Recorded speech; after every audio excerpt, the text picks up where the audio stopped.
All right, everybody, welcome one more time to another episode of Living Stronger Longer, the podcast. I'm Richard Chartrand of Sustainable Success.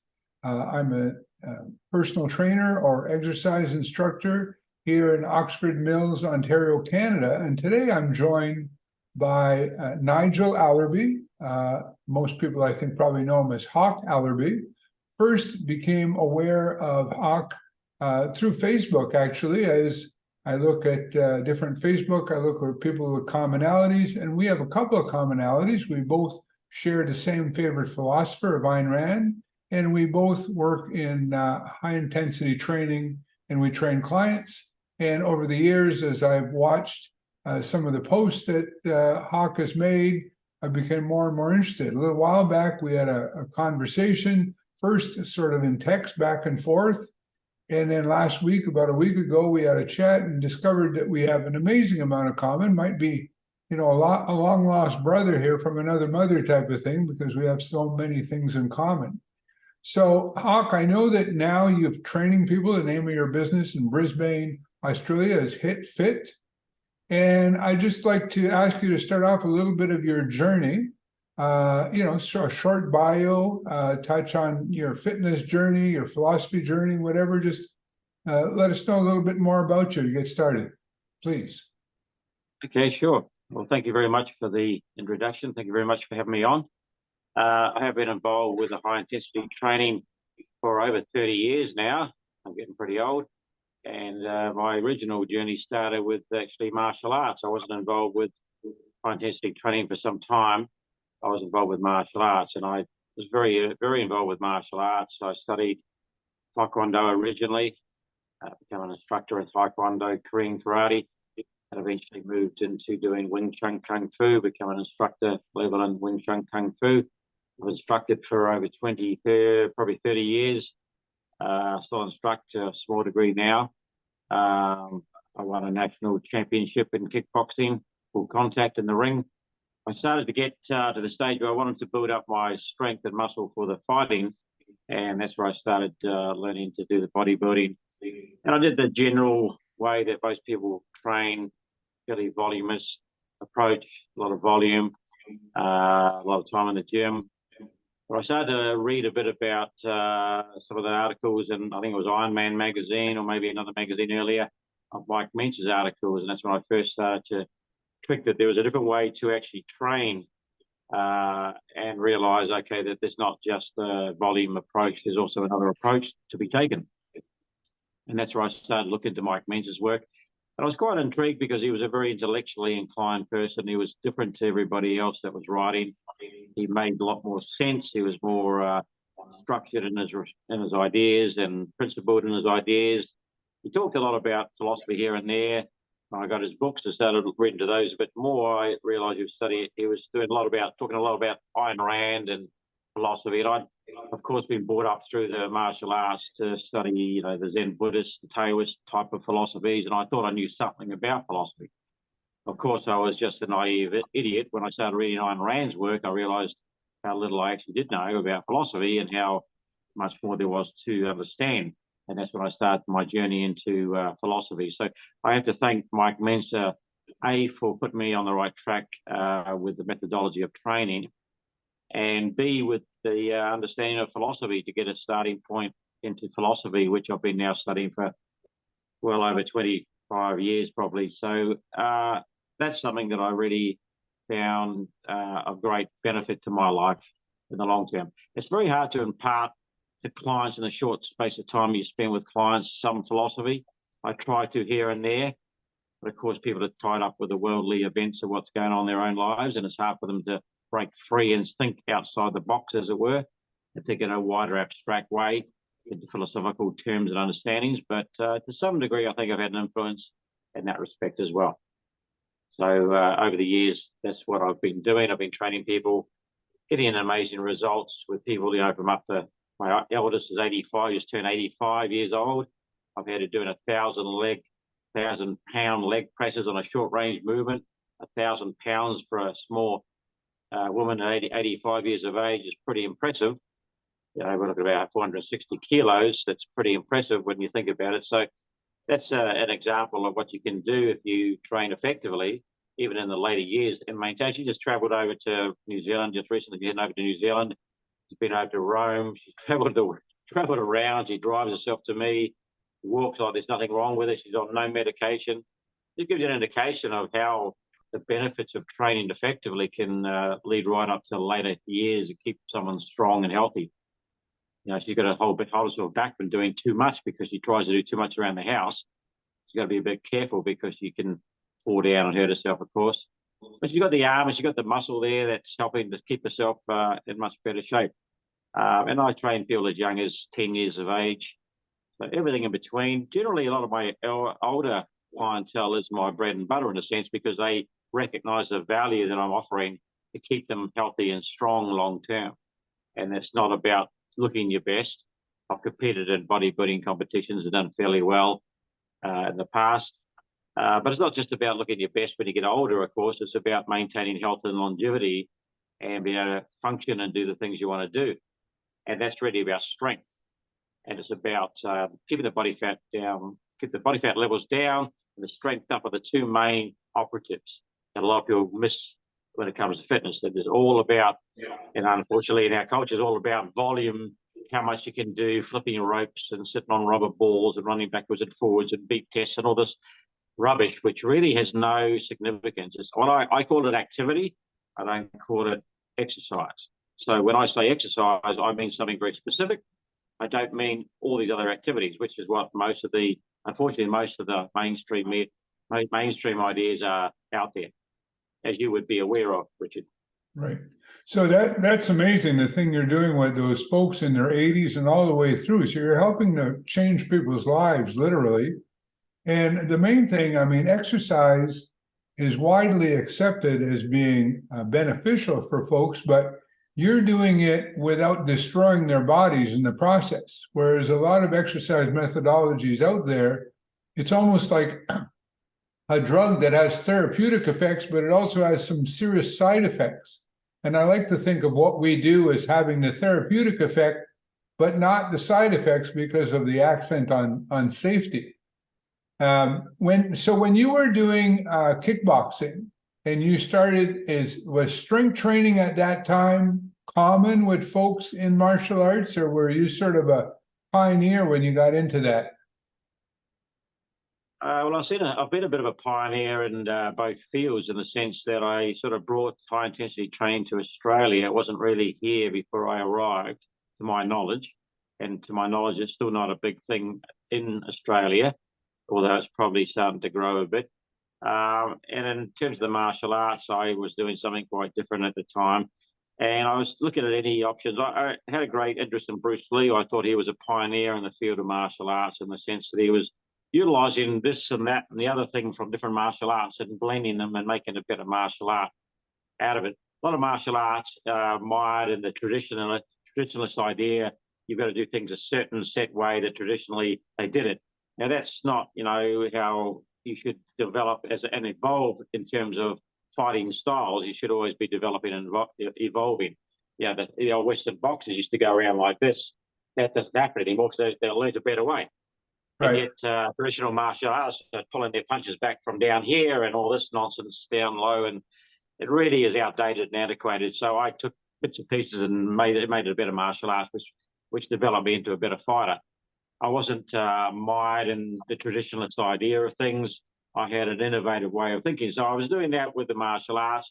And of course, I did the same thing with the high intensity training. And then I melded those together to get the best results from both, which I think helped me immensely. I went from a featherweight fighter to a light heavyweight fighter just by doing weight training and building up and building up and building up. I think I was probably the better fighter of the featherweight division, but I got bigger and stronger as time went on and got bigger and bigger, and I was light heavyweight by the time I finished.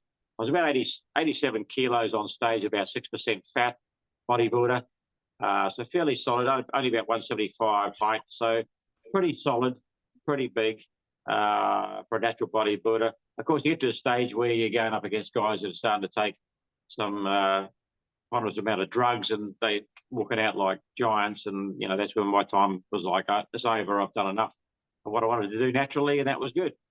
But it was not an easy road, of course, that you had to build up as time went on and slowly understand things. And it was hard to initially reduce my training amount because I really enjoyed training and being in the gym. So I had to learn to reduce down and down till I got a more specific amount of training. Currently, I train once every 2 weeks for about 10 minutes, and that's about as much as I need. I can do a lot in that 10 minutes, of course, but it's about as much as I need in terms of actual training time. I don't need as much. As we get older, we need more time to recover, I find. I don't know how you find it, Richard. So some people watching this may not be familiar with the basic principles of high intensity training. So you're training, for example, yourself, you just mentioned training once every couple of weeks for 10 minutes.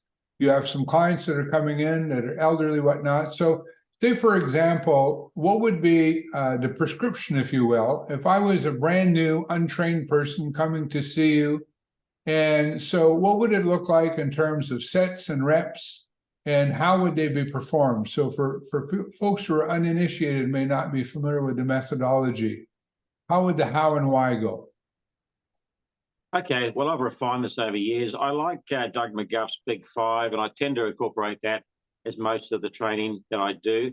I call it the Big 5+1, which I add the abdominals in at the very end when they've got nothing left pretty much to offer or anything else. The abs get worked a little bit.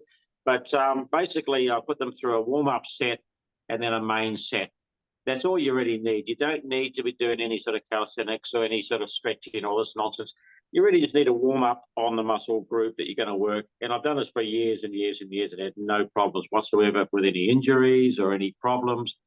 And it works exceptionally well. It's very efficient. A lot of my clients, they're busy people, so they want to get in, they want to get out and go back to their lives again. And that's what they like about what I do. It's actually so efficient. And some of them, I've got to slow them down because they're almost running between machines. I'm like, hang on, let your heart rate come back down. You know, you're not trying to rush through the whole thing. So, because they want to get out and do other things again, because we live busy lives nowadays. But I like the way you put it as a prescriptive type of training. We're dealing with stress physiology after all. It's an area of medical science. And I think we've got to remember that. It's an area of medical science. So we're prescribing exercise in the right dosage. And if we get the dosage right, that's really the best thing about a good trainer, the accuracy, the prescriptive dosage. You've got to give a correct dosage, just like you would as if you're a chemist, given the right dosage, or more particularly the doctor is prescribing through the chemist, but you're getting that dosage at the right amount, you're getting the best response in the least amount of time. It's not about how much the body can endure. It's not about adding K's to your clock in a sense like a speedo. You're not like a vehicle you want to add a lot of mileage to, because that's not making you fitter. You want to give the specific amount you need to get the best response from the body. Build up the motor, don't break the body down and destroy it. It's like a muscle car. I've got a 1965 Mustang Fastback, same age as me. And it's, a light body with a strong motor, and that's a muscle car. And that's kind of how you want your body to be. You want to have a strong motor, or your muscular system be strong, your heart and lungs, everything being strong. And you want to have a nice light body, so not too much body fat. And then you've got a great vehicle for life, haven't you? And that's what we're after. So we're all about getting the body as strong as possible in the least amount of time, with the least amount of stress, the least amount of endurance going through it, to get the best response, the best kick over. It's all about reducing recovery time and bringing in the actual actualization of the anabolic changes in the fastest amount of time. That's what we want. That's my real job. Well, one of the things that I often start out when I'm first meeting with a client is I have a little conversation about why people, by and large, do not exercise. A very small amount of the population exercise over a long period of time. A lot of people start exercise programs, very few stick with them. And my main answers to that is the, in my opinion, unreasonable time commitment that most exercise programs demand of people. Whether it would be beneficial or not, it's simply not what most people who have jobs and volunteer works and families and things like that are likely to stick with long term. And what, of course, science teaches us, as you pointed out, is that not only is it not reasonable, but it's not optimal either, because you're actually doing more than the body can recover from. Again, I know I'm saying things that you already know. And then the other side of it is injuries, and it's closely linked to the first one, because if people get hurt, they're unlikely to stick with their exercise program, and that is in either the manner in which it's done or simply by doing too much, right? So a lot of people, and I think some of the confusion comes from exercise and sports being sort of lumped into the same thing, because if you're participating in a sport and you want to become skilled at that sport, there is a time commitment that is required to become skilled. But to become fit, the amount of time, like you mentioned, how would you answer if somebody said, did you just say you were working out 10 minutes every 2 weeks? And how can that possibly work? So explain why that works. And particularly, that probably wouldn't be how you would start somebody off, but you've been training for decades. And how does it work that you're getting and keeping in good shape and staying very strong, working out as little as that? That's right. People would find that quite unusual, and it's even hard for a lot of my clients to explain when they come to me and do what we do and get results. So we get really good results. They try to explain to other people, "Oh, I'm only trained this much," and people often go, "Oh, that's not going to work."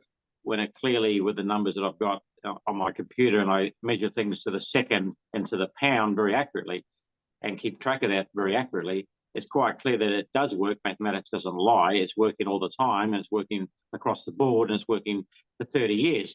So, the people that are not understanding how it works, or training in a different way and a voluminous way, and getting no results, or next to no results. I've been to commercial gyms and I've seen people around me get no results for years, and that included myself, and I didn't understand what I was doing. They really don't recognize that they're not measuring anything. They're not checking anything. So what have they got against the type of training that we're doing when it gets results? And they're quite clearly shown as being results mathematically and physically, and all the alterations that are happening.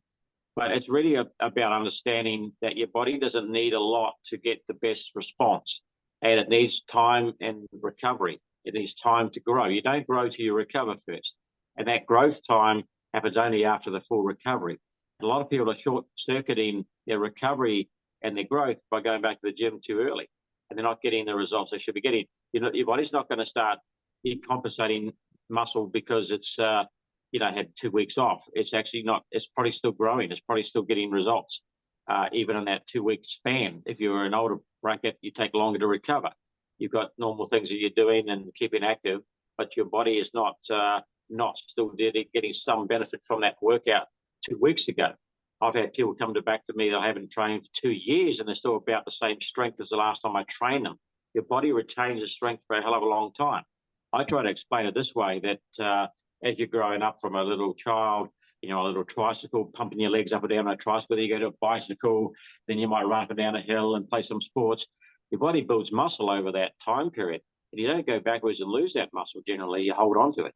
So why would it, by adding more progressive overload, why would it reduce and go backwards just because you have a bit of time off? It doesn't happen. This idea that 72 hours and you start losing your muscle that you've gained, I think actually Arthur Jones came up with that, and people sort of adopted it and believed it and carried on from there. But it really was a mistake, because it just doesn't happen like that. And I've never seen it happen like that. In fact, most people, when they go for a holiday, come back after an extended break, I've got to bump their weights up a little bit. They're normally stronger. And you probably notice the same thing, Richard. Yeah. Oh, I do. Well, one thing I did the math one time, I was looking at an article about sarcopenia. And I realized, people say about how much muscle you lose every decade after a certain age and whatnot.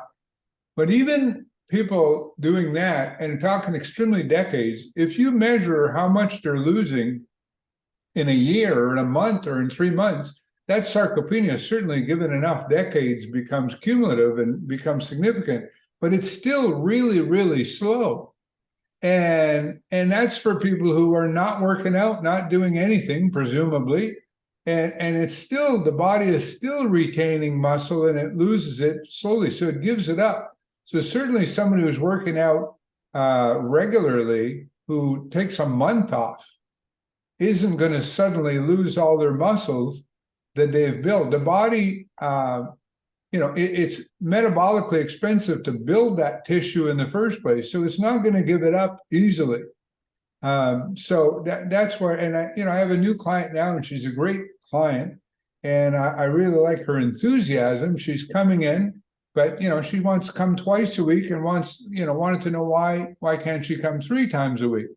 And I think she's getting it. She's an intelligent person. I'm pointing out that you don't get in shape in the gym. You get in shape in between your bouts in the gym. And Right. people, that fact is lost on many people. Definitely, yeah. The stimulant is actually the gym workout, but the actualization happens after that. And that's what a lot of you have to understand. And they get carried away, they're excited. I like to use the analogy, why would you go back out into the sun to get a tan if you're already pink from the previous exposure to the sun? If you're pink from the sun and you think it's going to hurry things up by going out in the sun again, you're a moron. And exactly the same analogy operates in the gym. If you're going to the gym and you're still sore and still in recovery from the last workout, why the hell would you want to go back to the gym again? You get back out in the sun when you're pink. You're really a moron. You're being doing something very stupid, to make it blunt. It's being moronic. You're not understanding what the body requires. So changing gears a little bit, earlier you talked about 80 people in their 80s that were pushing like 1,000 pounds on the leg press. So I assume from those amounts that you're referring to a MedX leg press. Am I right? That's correct. Yeah, that's correct. I use MedX machines. I've got a lot of MedX machines, pretty much a full array of MedX machines, which I love because you can set them where you need to set them. And that's, like I said, with her, it was more of a short range movement. I mean, you're about 7 times stronger in the upper portion of your movement. So it's a good benefit for people that are older, not to hurt their joints, not to move so far, but still to attack the muscle in that strongest range, keep that strongest range working. I find that's very beneficial. Generally, for most people on certain areas, like with older people with the leg presses because of their hips and the shoulder presses because it's a very delicate articulation, I keep it in a shorter range for them. And it works really well. They keep the strength up. They work the muscles. They don't work the joints so much. Even for myself, with the years and years of bodybuilding and the joints not being as good as they used to be, I tend to go for the 3/4 movement, not the full range movement as much. I don't know how you find that in your own. Generally, when I start people off, I go full range, especially if they're younger and they can handle the full range. But as time goes on, once they get used to that, I like to shorten that range and bump the weights up a fair bit more.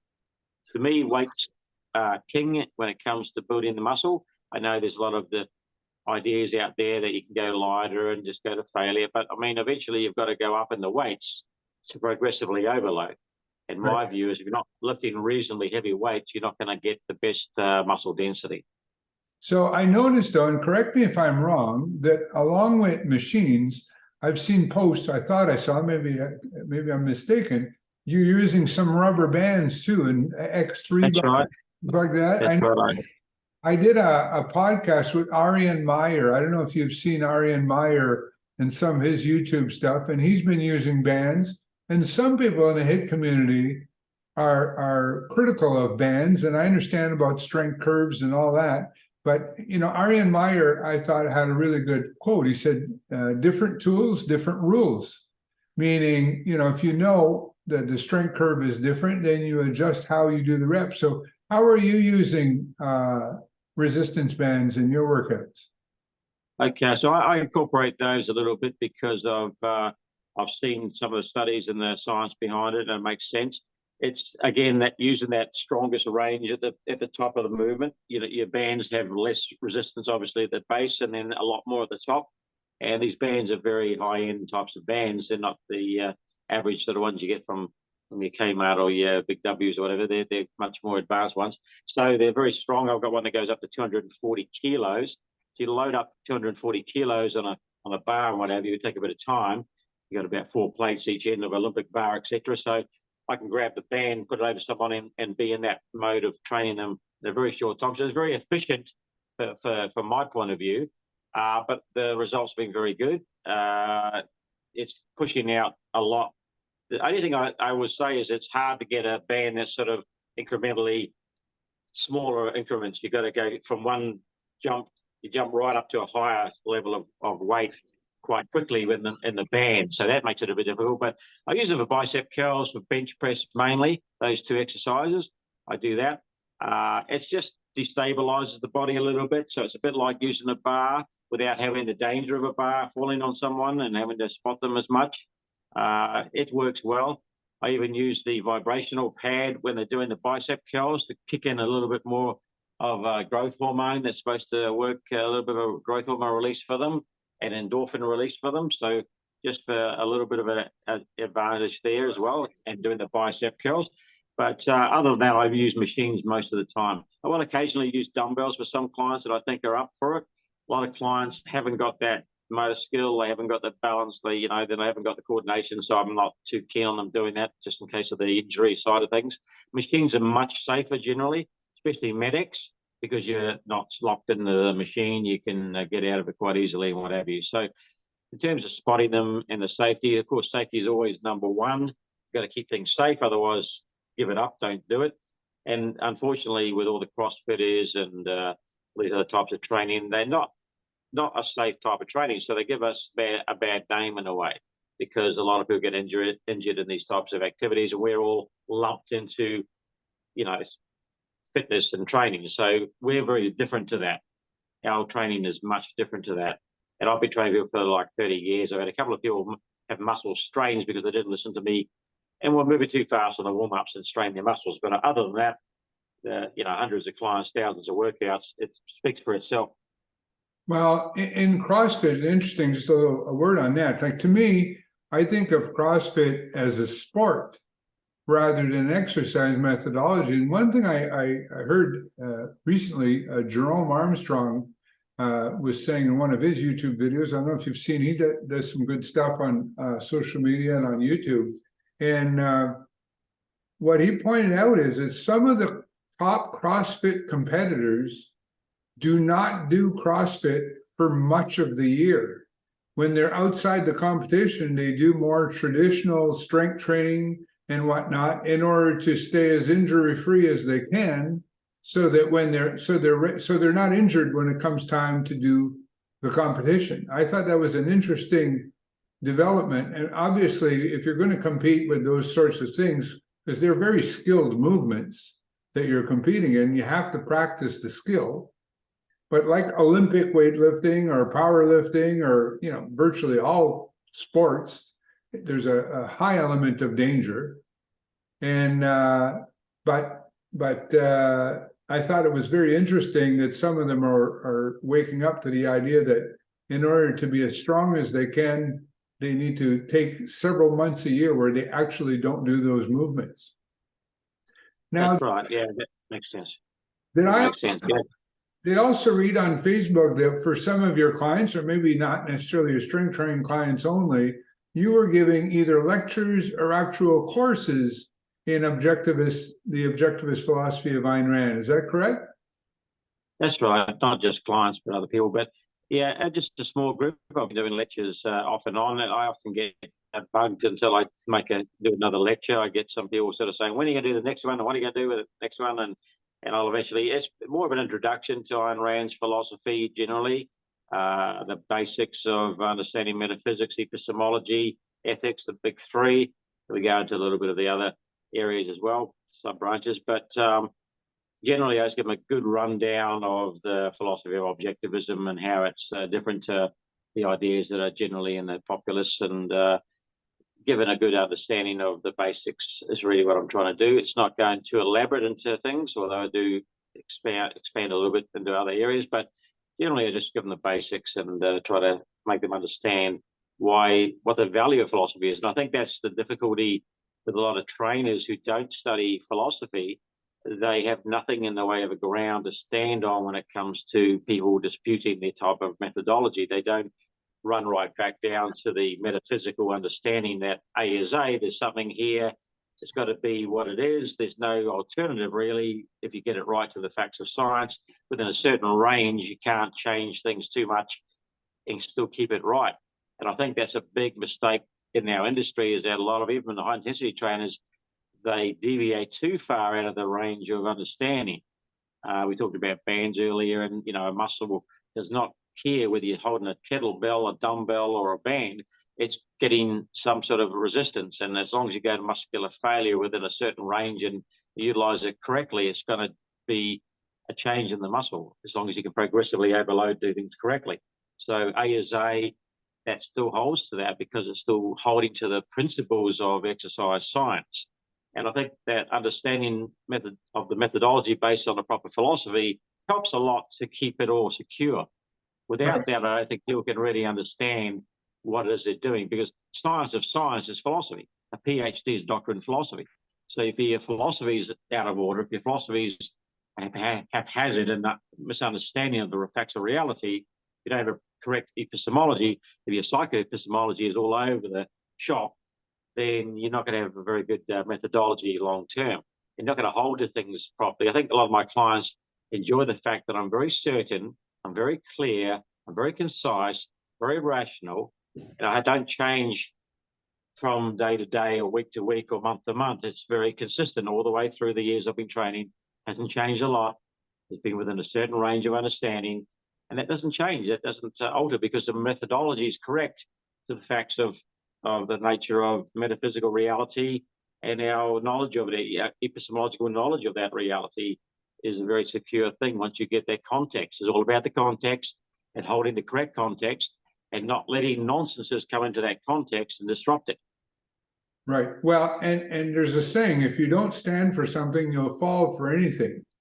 But it's hard to stand for something if you don't understand what it is that you're standing for. In other words, if you're doing something because, appeal to authority, because somebody who apparently has a lot of letters after their name, or because they have big muscles or whatever, they say to do it, so you're doing it that way, then the next person who comes along who also seems to be impressive for some other reason, then you're likely to jump from one thing to another, and you're never really understanding why one is better or not as good as the other. So it only makes sense to be able to calculate. Because I remember when I first started, I had been impressed first reading Ellington Darden's writings, which really is kind of a translation of Arthur Jones' writing, if you will, an interpretation maybe be better than that word. Super slow. Then, yeah, and super slow and all those things.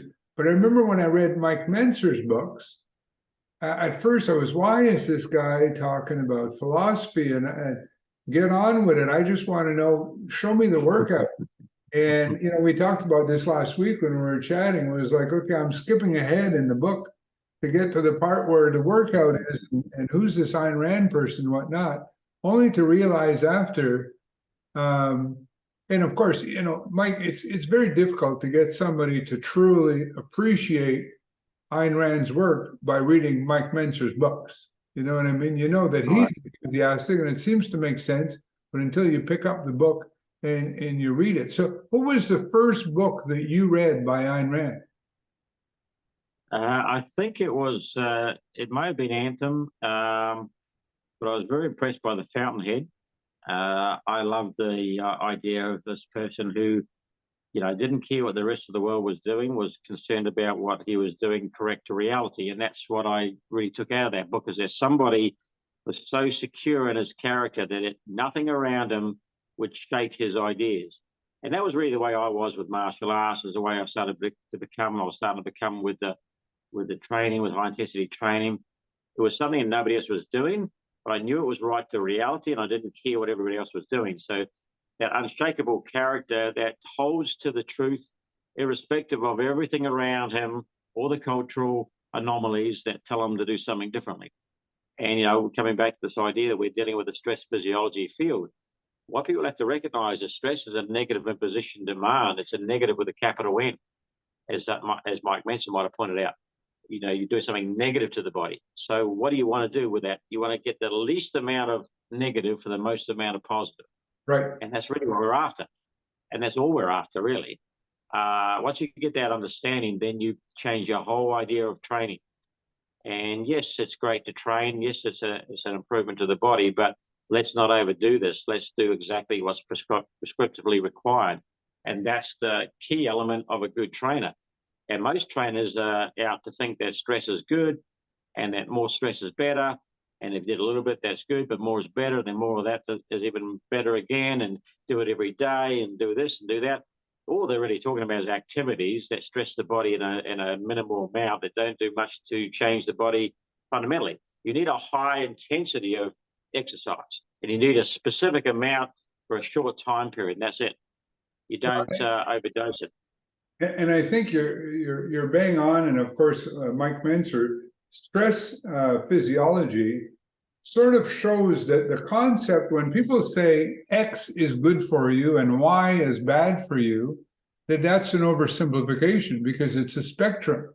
Because stress, if you have an absence of stress, i.e. if you're bedridden or in a coma and you have no stress, then your body will deteriorate very quickly.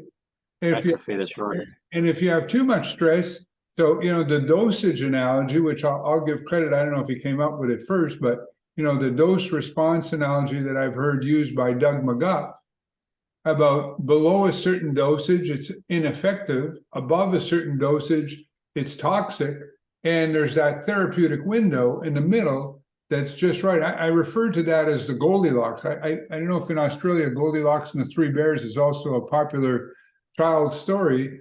But as I get older, I find there's a lot of wisdom in there, right? Not too big, not too small, just right.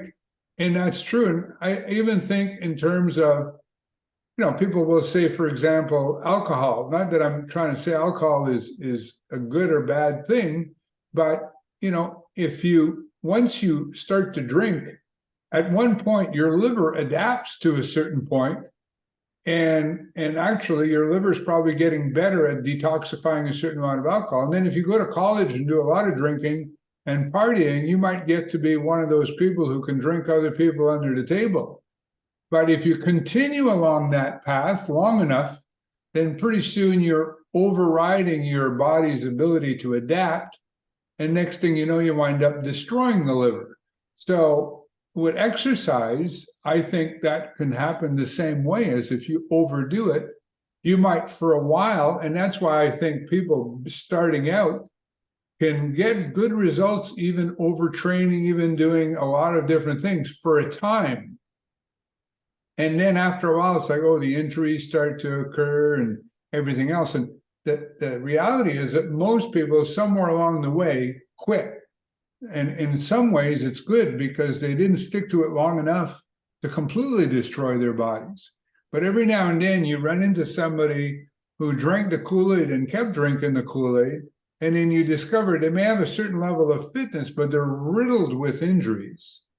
And the irony, I find, is that we always hear about the person who suffers sarcopenia from not exercising, having a bad old age because of sarcopenia, but I shudder to think that some of the people who drank the Kool-Aid and overtrained are not heading for a much better older age because they've destroyed their body, jogging, crossfitting, fill in the blanks, whatever it is. And I see that happening with a lot of people that are, and I don't think their old age is going to be all that great either. No, exactly right. A lot of people I find, because I'm training quite a few in the older bracket, who have done a lot of, like I say, jogging, now are having to have, a knee replacement surgery. They're having to have these things done. Luckily, with the training that I'm doing with them, it's kept them going for a lot longer than they would normally, because they've cut out all that nonsense and they're doing something much more specifically effective and good for their body to keep the muscles around the joints controlled and stronger. And it keeps them going for longer, and they eventually may need to get surgery done, but they bounce back a lot quicker as well. They come back and they're back in training again and they're doing fine. So they are far better off by doing the high intensity training than if they were still doing the running or whatever. Of course, it's a high force activity, and that's the thing that people don't recognize. Injuries are always, the result of a force load beyond what the body can handle. So whether it's a micro trauma of some sort, or it's more of a larger problem, it's always going to be a force load that your body couldn't handle. And it's happened that way normally, that they've caused a muscle spasm or a spasmodic state in the muscle, starts to calcify around the area, etc. And as time goes on, it gets worse. Sometimes it can be bone damage, it can be ligament damage, it can be muscle tears, but generally a lot of it's just spasmodic problems, which can add up over time and cause real adverse reactions, real adverse problems. So if you can keep the body from doing that by keeping the force loading down, even though the intensity is high, and that's what a lot of doctors don't seem to understand, even physios or whatever have no comprehension of the fact that it's not about the weight that you're lifting, it's about the type of force you're loading. You know, a light weight like a baseball can snap people's arms when they throw it fast enough. Sometimes they break their arms. It's not the weight of the ball, it's the speed of the movement. And you've got to realize slow, controlled movements are never going to be a problem.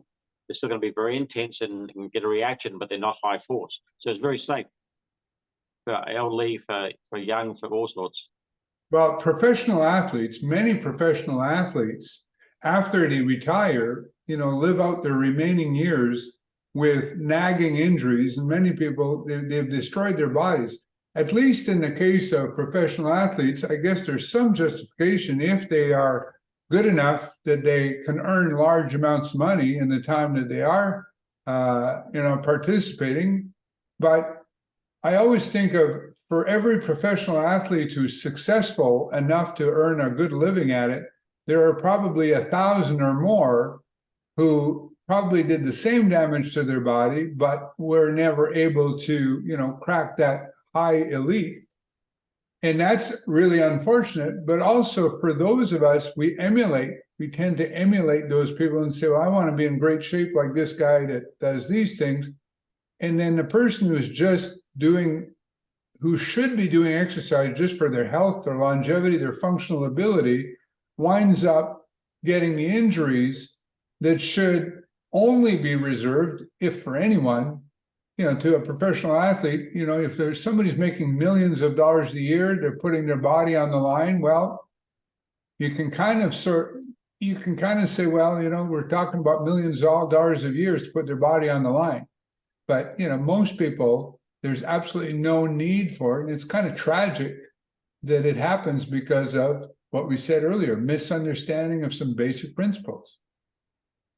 Yeah, I think that's quite correct. And the thing is that a lot of people, they, like you say, they want to be that top athlete. They want to be that top bodybuilder. They want to be that person. But unless they've got a genetic makeup for that, it's a lot to do with genetics. I've found over the years, I've had reasonably good genetics, but a lot of people don't have very good genetics, but they can still improve. But they'll never look like what they think they're going to look like. And it's kind of distorted the view that people have of weight training or exercise in general. They think they can achieve this level, but most of the time they're going to get to this level if they're lucky, because they often have to be consistently applying the correct type of training and do the best they can with their diet, etc. But they'll still improve their bodies dramatically. It's not just about aesthetics as we get older, obviously. It's about longevity, health, and all those other things that come into play. But when we're younger, it's more about aesthetics, how you look a lot of the time. And people, especially women, they want to look their best in a shorter period of time. So like I said, they want to come in 3 times a week when really they only need it twice a week at the very most. So you got to hold them back from overdoing it. And they've got to understand that it's a recovery thing. It's then the muscle growth and things, and then it's more their diet. A lot of people got to get through their head. Their diet plays a big part as well. And people like say, oh, it's 90% diet. No, it's 100% diet, 100% training. You've got to do your 100% the correct dietary side properly, 100%, and then you got to work on your training 100%. 2 separate issues in a sense. And I like to separate them to say, well, they're not combined really. They work together, but they are separate issues. And you're not working on your diet, well, I'm working on your training. It's going really well, but look at this diet. And I often graph what they've been doing with their body fat levels. Got to check their body fat every time they come in. And I say, well, look at the body fat. It's staying within the same range. What's your aim? Are you aiming down to here, or are you just going to hope something happens? Certainly, as you're building your muscle and your body's changing, something will be happening, but you've still got to work the diet as a separate issue.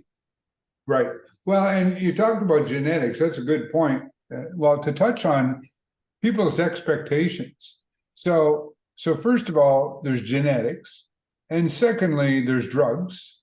And thirdly, if you're looking at, when people will look, not just bodybuilders, but fitness models, or just even actors that we see in movies these days and things like that, as you know, having competed in bodybuilding, you could take one guy who is fit and strong, add 3 or 4% body fat percentage, don't shave the body, don't get a tan, and don't stand in a proper pose, and you look completely different than somebody else. And of course, then you got Photoshop that's involved, and these days in movies, you even have computer aided thing where they can make people look different right in these things. And I often use, this is going to sound a little strange maybe, but we play hockey, of course. I'm in Canada, so hockey's a big thing. So you go in the dressing room when you're playing sport over there. recreational hockey, and I say, listen, you play hockey. A lot of people here play hockey. I says, you've seen a lot of naked men because you're seeing them, you know, before and after and taking showers and whatnot. How many people do you see who have the kind of muscle build that sort of is, you know, head turning, where you kind of go? And these are not your sedentary people. These are recreational hockey players. These are people who would like to look like that. And it's extremely rare to see somebody, you know, I have no idea whether statistically this is accurate or not, but I often say probably as rare as how often do you see somebody who's over 6 feet, 5 inches tall? Pretty rare. Right.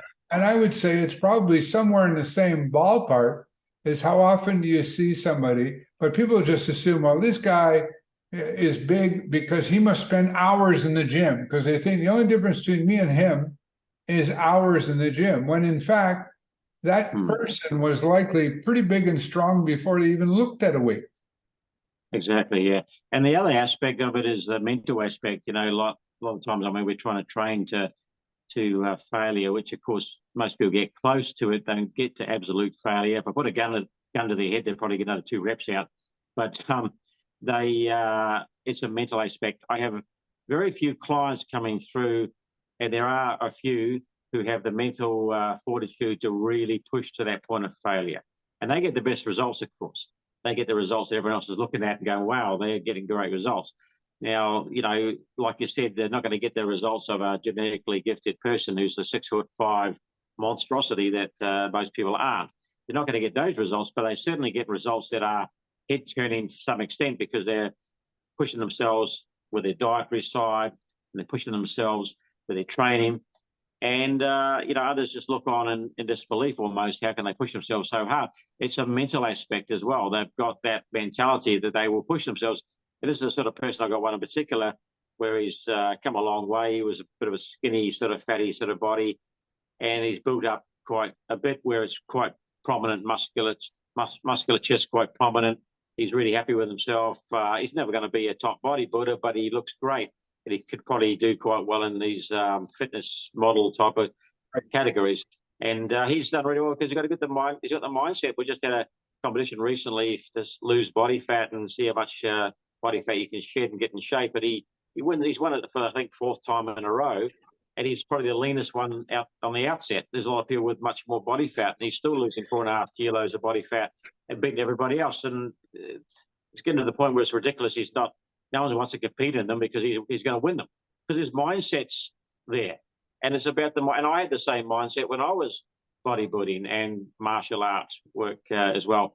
I think it's a rare individual that has that mindset that just, and I'm the same with Ayn Rand's work. I started studying it and I kept on studying it.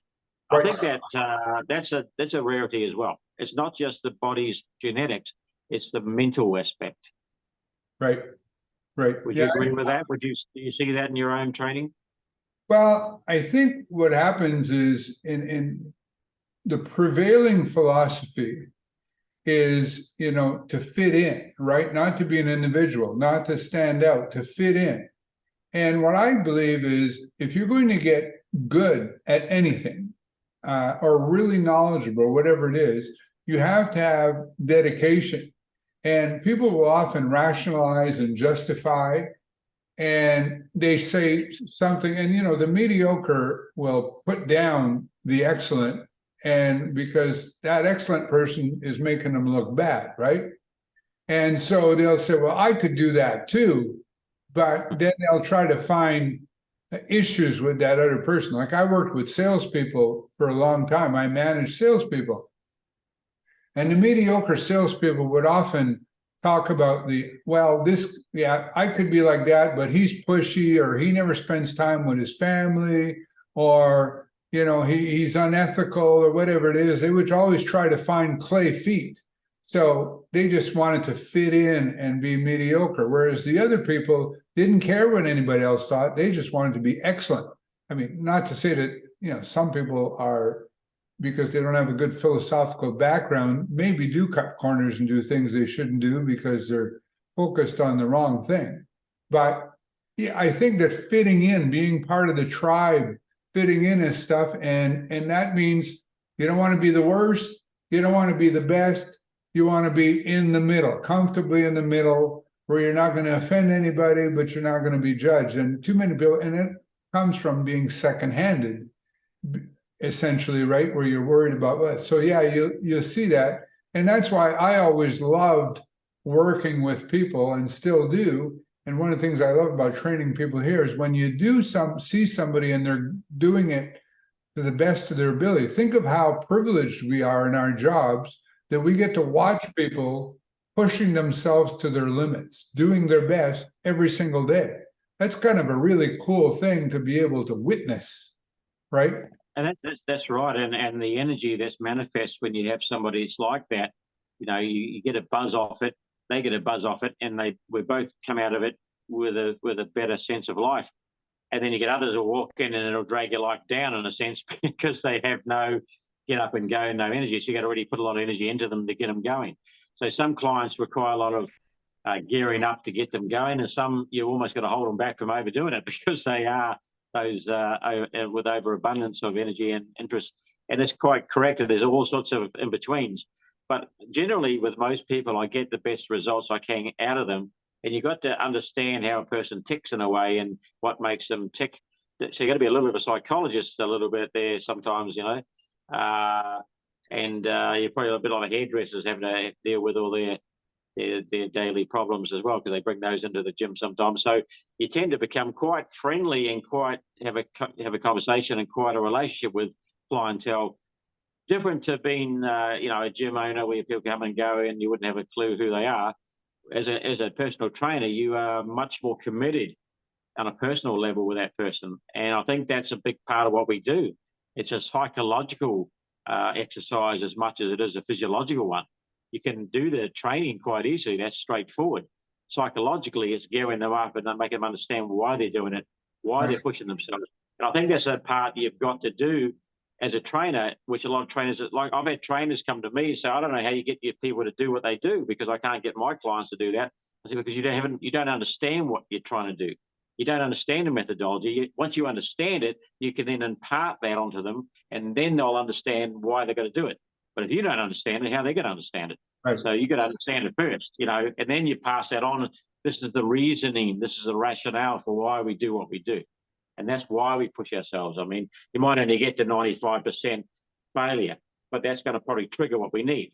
But I don't know between a 0 and 100%, I don't know where we sit when it comes to the intensity you're putting in. I can gauge to some extent, but we need to push towards 100%, because then we know we've gotten the result. If you get to 95, we've probably got the results. But, how do I know what 95 is? We don't. So push towards where you can't move the weight anymore. Then I know the job's done. We move to the next one. And that's what we're really doing, saying, let's get to that 100% if we can, or close to it. And then we move to the next one, because that's where I know there's going to be a result. But that's a psychological thing. You got to say, this is why we do it. We're trying to trigger a response from the body. You don't need much time spent if you do it properly, but you've got to do it properly. And that's why we do that psychological side. We assess them psychologically. We push them psychologically. We try to make them understand psychologically what they're doing. It's not just the physiology we're dealing with. And just going back to what we're saying about, getting a buzz from people doing their best, there's an Ayn Rand quote. I don't remember which character in which book. I think it was The Fountainhead, but I could be mistaken. It was the greatest gift one human can give to another is the sight of an achievement. Yeah, that's great. That's great. That's really, and going back to just to sort of maybe wind up here, because I just have to be aware of time. Sure. is, we shouldn't compare ourselves to other people anyways. We talk about comparing to genetically gifted and things like that. You should only be comparing yourself to yourself at another point in time. But, Right. Having said that, it's inevitable that you're going to do a bit of comparing, even though you keep it in the right perspective. But while most people will never look like the model on the cover of the magazine, these days, if you walk around, I don't know what it's like in Australia, but here, the other night I went out in a restaurant with my wife, and I was just watching, we were sitting by the window watching people come in and out. And it's really rare. It's definitely the exception to the rule to see a person who appears to be fit to any great degree. I mean, the level to which, the target for our own personal growth, when I say ours, I mean our clients, and is not the magazine model, although if you have the genetics and the blessing, go for it. But to not let yourself go the other way, because as people get older, ultimately quality of life. What we know is that most people, the last 5 to 10 years of their life, are not very pretty, and a lot of suffering and a lot of years. And Doug McGuff had a guy that worked with him. I forget now the name of the guy. I should remember from his earliest books. And he used to say, I may not make you live longer necessarily, but I'll make you die better. and what he meant by that was, that you can retain functional ability right till the end. And right. as long as you are alive to be able to do that, because it's really about quality of life, right? Exactly. So Nigel, Right. I really appreciate you taking the time with me tonight. But before we go, parting words, how people can reach you. Are you looking for clients? How would they reach you? And anything that I haven't talked about that you were hoping to get out and talk about before I let you go? Okay, well, they can contact me. There's a Facebook page, High Intensity Training Australia. They can find me on that. Hawk Allerby, HAWK Allerby is my Facebook name that you can find me on. There's a story behind that name, but there's different ways you can contact me. Mainly through the Facebook's probably the easiest way. Have a look up and see where the page is. That's probably the fastest way to get hold of me. The phone number, I'm terrible answering phones, but you can probably leave a message on 0421 243 136 phone number if they want to in Australia, if they're wanting to train in a high intensity fashion, get results that are properly monitored and correctly understood. It's going to give them a much faster response physically than they'll ever had for any other type of training. I guarantee that 100% they'll get a better response and a better result than I've ever had in their lives if they train correctly the way that I can teach them. I know that from a personal experience and from training many clients over many years, so it's going to help them enormously. And it's a rare thing to have a good trainer that knows what they're doing. Unfortunately, we need more of our types out there, but there's not enough that understand the methodology, that have a good philosophical backdrop, which is unfortunate. A lot of people have unreasonable expectations of their fitness, as you mentioned earlier, but we can certainly adapt and change a person's body to the optimal level in a shorter period of time than any other type of training. So I know you know that. I know you've been doing that. I very much appreciate you putting me on and having to talk. I enjoy, and we do have a commonality of interests and understandings, and a bit of like long lost brothers in a sense, aren't we? And everything you come out with, it makes sense to me, and I hope what I say makes sense to you. I'm pretty sure we're on the same page in the same chapter in the same book. So that's a great thing, and I look forward to more conversations if you wanted to have them as well. And as I always tend to lean towards the philosophical side, because I think that's really the backdrop to all the things that I now do and understand methodology wise. It's always got to come back down to why are we doing what we're doing? What is the basis for that? And at the widest, most abstract level is, of course, philosophical, which a lot of people don't go into, and that's a shame because they're missing out on a very big part of what they should be understanding in their lives. And that's a shame. So I hope that we trigger people into the recognition of Ayn Rand and objectivism. That's a very big part of my life. And I hope more people get involved with that side, not just training their bodies, but training their minds. Right. It's mind and body. Mind and body is very important, not just the body. And that's what I would leave it with, is that the mind and the body. In fact, the mind is more important. Yeah, the sort of the Greek ideal of the warrior poet, if you will, of being, all around intellectual and whatnot. So I know when we talked last week, real quickly, one of the parts of the story you told me about the origin of the nickname Hawk, and I really liked it, is that when you're training your clients, you're watching them like a hawk and That's make right. sure they do everything properly. I thought that was great. Thank you so much for taking the time today, and I definitely would like to do this again. I'm sure we could do more of these, 2 or 3 of them, and we'll keep in touch. Absolutely. And all the best. Keep fighting the good fight. There's a lot of need right now for rationality all over the world. And thank you for very much. Unfortunately, yes. Well, thank you very much for having me on, Richard, and it's been great talking with you. It's great. Right. Thank you. Have a wonderful, I was going to say evening. Here it's evening. You have a wonderful day. Have a good day. Thanks.